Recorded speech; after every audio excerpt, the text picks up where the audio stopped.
पवन करण जी की कविता स्त्री सुबोधिनी। हमें अपने इकलौते लड़के के लिए एक ऐसी बहू चाहिए जो दुनिया की सबसे अच्छी बहू हो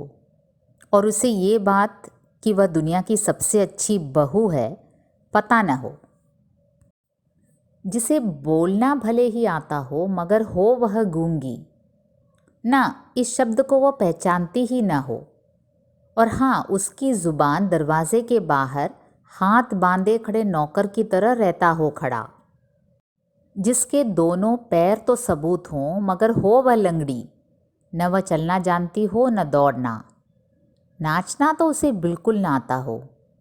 और गुस्से में पैर पटकते तो उसने किसी को देखा ही न हो, जिसके कान भले ही हों मगर उसे सिर्फ हमारे घर के लोगों की आवाज़ के बाहर की कोई आवाज़ सुनाई न दे। आँख होने पर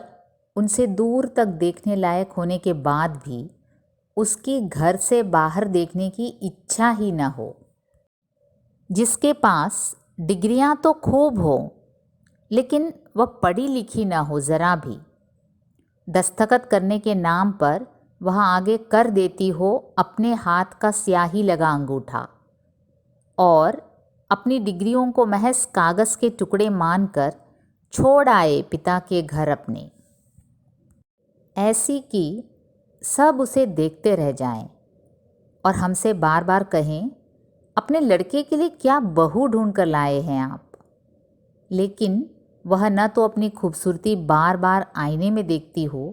और न ही खुद को हमारे घर की साधारण से चेहरे वाली लड़कियों से अधिक सुंदर मानकर चले,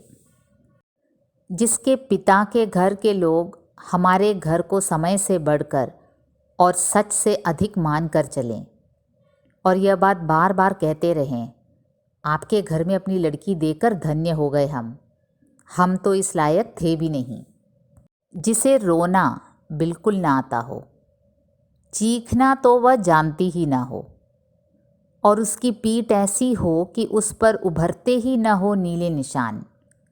उसके गालों पर छपती ही न हो उंगलियां, और वह पिटते समय बिलकती नहीं हंसती हो, चेहरे से जिसके पीड़ा झलके नहीं, दुख दिखाई न दे जिसकी आंखों में, बातों में जिसकी कष्ट बजे नहीं, जिसे हमें ढूंढने कहीं जाना नहीं पड़े, उसका पिता नाक रगड़ता निहोरे करता हमारे घर आए